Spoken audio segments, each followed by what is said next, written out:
Two things are gonna happen in the next 15 seconds. First, this review will start. Second, you're going to be disappointed by what I have to say.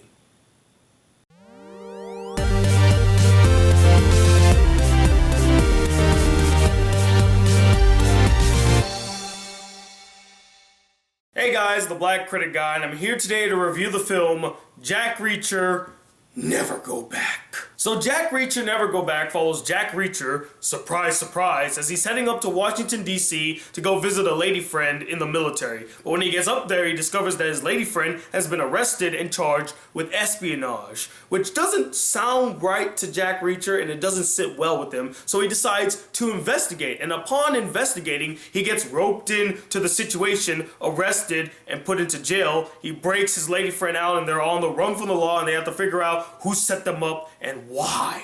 Now, I myself was a huge fan of the first Jack Reacher. That was a kick-ass film with an awesome lead. I had a man crush on Jack Reacher. He was so calm, methodical, always had a commanding presence, and seemed like he always had control of every situation he was in. And Tom Cruise really pulled off the performance. Like, I believed he was Jack Reacher. So when I heard that they were making a sequel, I was super excited. I couldn't wait to see this character again because I rarely see characters like Jack Reacher on film. Yeah, sure, you got your Jason Bournes, you got your Brian Mills, and you got the accountant characters that are uber badasses and stuff. But there was something about him where he was so calm and he knew that he was the shit that he never really gave a fuck. And you don't really see a lot of characters like that, so confident in their skill and just would walk in and just like smacking people around like an old school detective kind of thing. I loved that. I wanted to see more of that, and I was excited that they were making a sequel, and they even got the director of Glory, one of my favorite war films of all time, to direct this film. So it looked like everything was gonna be working out for the best. We're gonna get a really kick-ass sequel to Jack Reacher, right?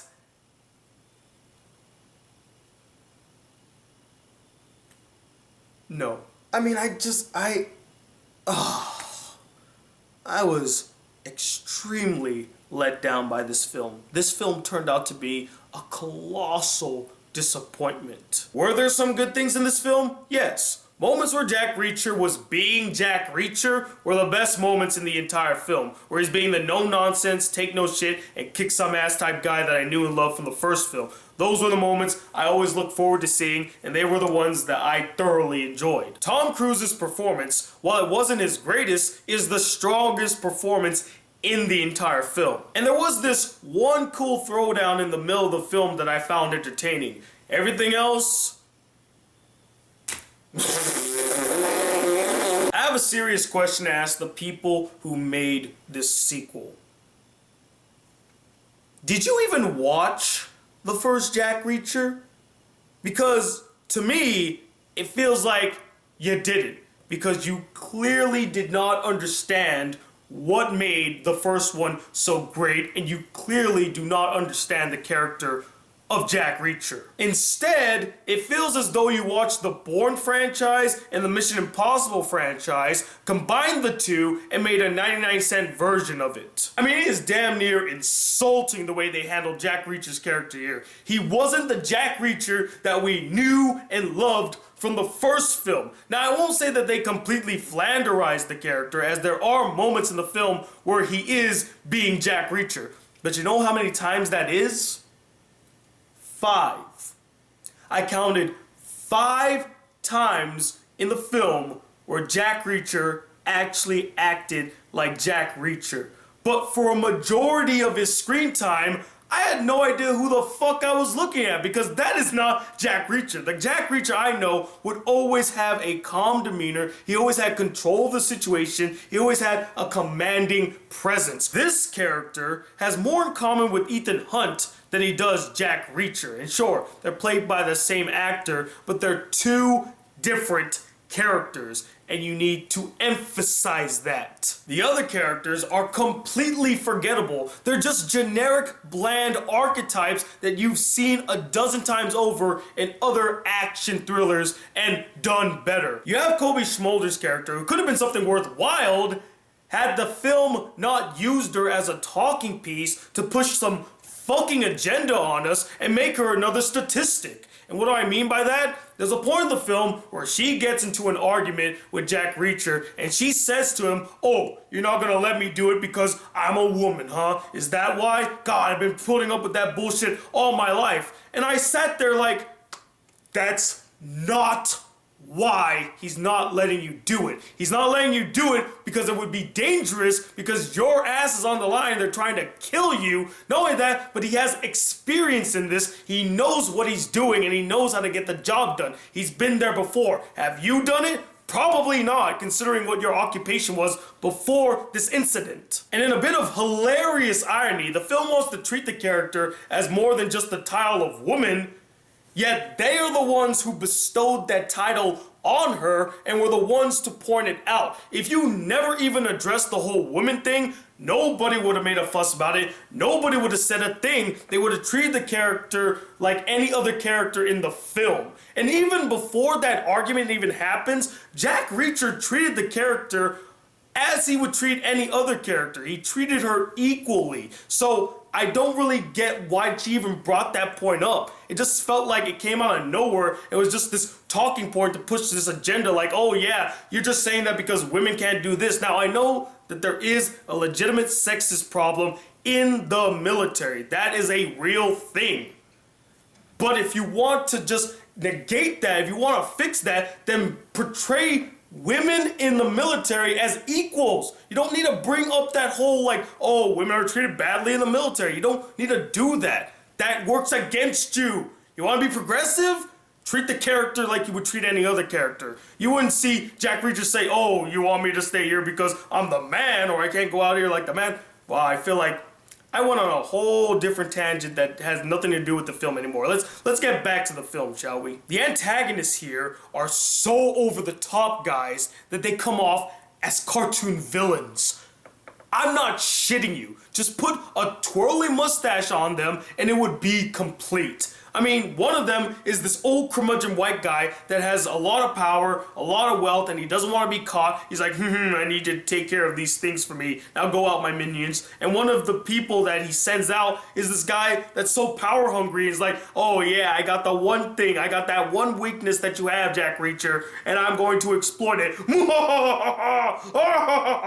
I'm actually really surprised that the character didn't even do an evil laugh. I mean, he was just one step away from doing a maniacal laugh. That's how over the top and silly he was. And yeah, sure, the main enemies in the first Jack Reacher weren't anything to run home to either. They weren't anything special or unique, but at least I could take them seriously. The ones here, fucking forget about it. But by far, the absolute worst character in this film is this girl, Jack Reacher's supposed daughter.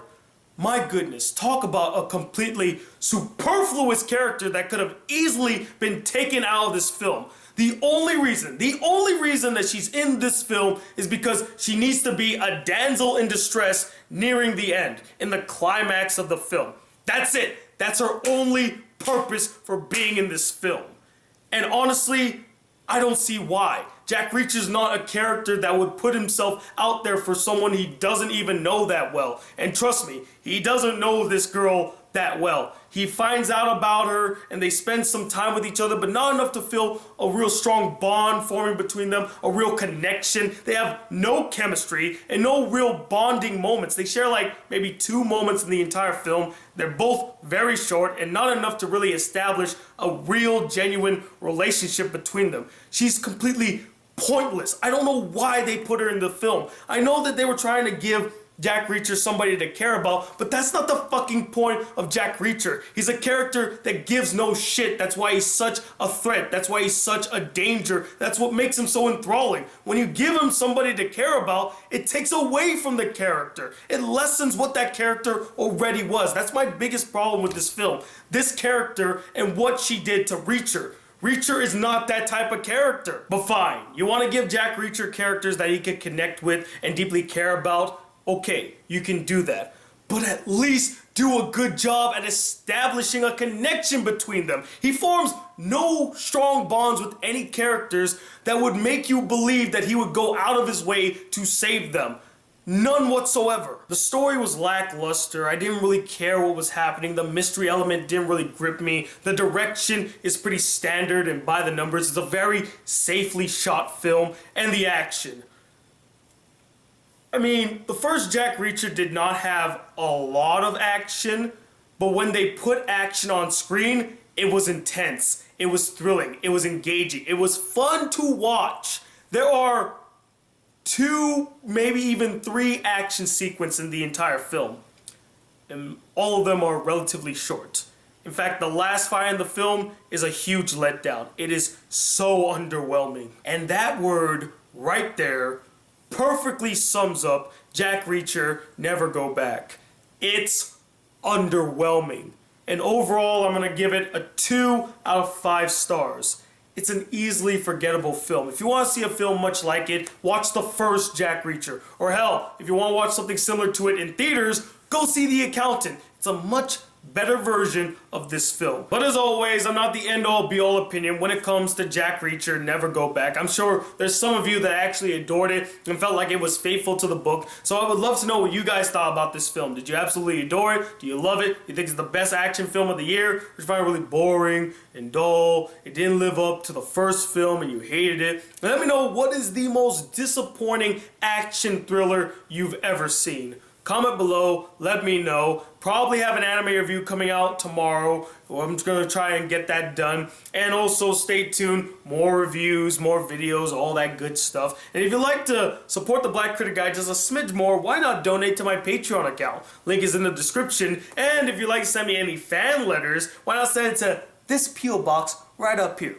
Until then, guys, if you'd like to see more videos on this channel, be a part of the Black Critic crew, please hit that subscribe button below. Like this video if you really enjoyed it. I'm Tony Watt II, just really exhausted and let down as the Black Critic Guy. Till then, peace, YouTube.